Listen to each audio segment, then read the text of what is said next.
Okay, this is Jilliana Ranicar-Breese, and I'm in Lowell, Massachusetts, right at the end of the Kerouac Festival. And I have the pleasure of being with Brian Hassett.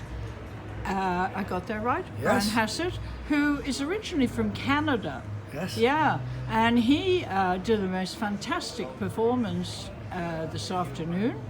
Very Kerouacian. I suppose that's how you would describe it. So Kerouac was the inspiration, or is the inspiration for your poetry, right?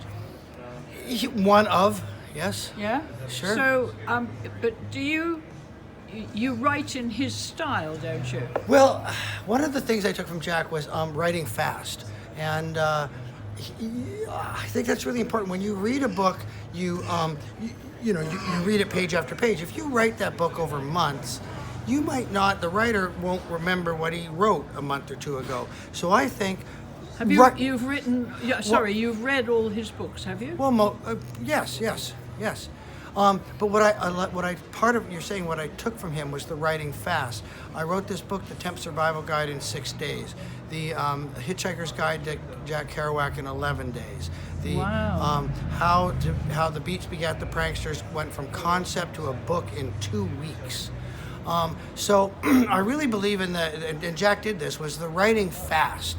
And then I think that connects for the reader, is that it's going really fast. These people who ponder over their sentences and paragraphs and all of that, it becomes a ponderous book, and it's not really, and I prefer an up-tempo, fast-paced kind of thing. Tell the story and get it told, you know? Yeah. Jack said in that 68 interview with the Parisian Review that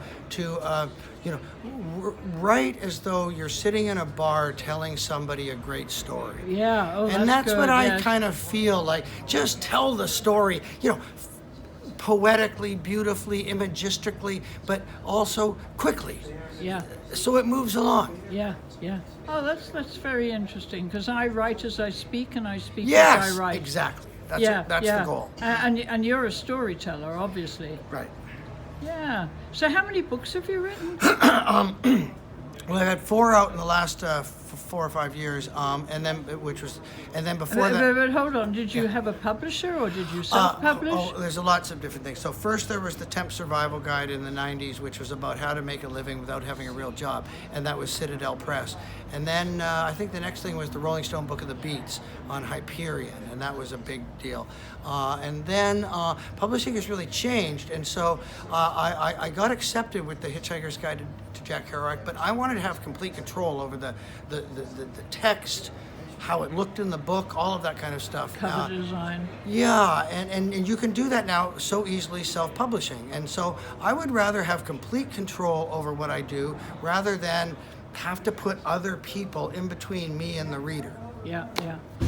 So, and how many copies did you do when you self-published? Oh, in the thousands for sure. Oh, wow. Yeah. And you've done well? You've sold them all? Yeah, I've just been selling them all afternoon here at the Worthen. I mean, you're in your second printing or your first printing? It's multiple printings of all of them, actually. Yeah. Right. Yeah. So, you live in Canada, or you went back to Canada, because you told me you'd lived in Manhattan for 30 years. Yep. What were you doing in Manhattan? I went there to go to NYU, and then I was in the music business already before I even got to NYU. What, singing? No, in the business of the concert production. I'm really into concert production, and I learned it from Bill Graham, the concert promoter from San Francisco, and so he was sort of my hero when I started out in Western Canada. And then within a year of being in New York, I was working with Bill Graham, producing the Rolling Stones 81 tour. So I got to sort of work with my hero, and so I've been doing that all my life, is producing. It's production. It's how to make the event the best it possibly can be for both the artist and the audience. And, well, you're not doing that anymore. What are you doing now? Correct, yes. I'm sort of retired at this point and writing books, and it's a beautiful thing. And I have all these... You're very young to retire. I've been writing, and so when I've been writing these books, I found this note to myself back from, I think, 92 or something, where it said, I just need to have a cabin on a lake with all my books and time to write. And I've now got that. I'm living Have you on... got the cabin on the lake?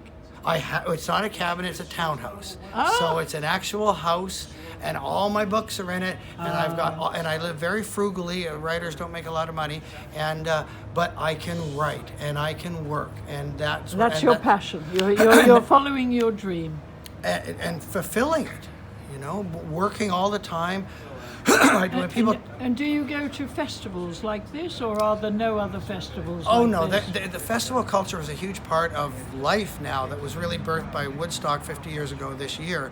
And now there's all these little festivals all over every city in the world. What do you mean, literary festival or Literary folk, and or what? music and all sorts of... And festivals are now multicultural things where people who make clothing will be part of it, and light shows and poster art and food, the culinary aspect.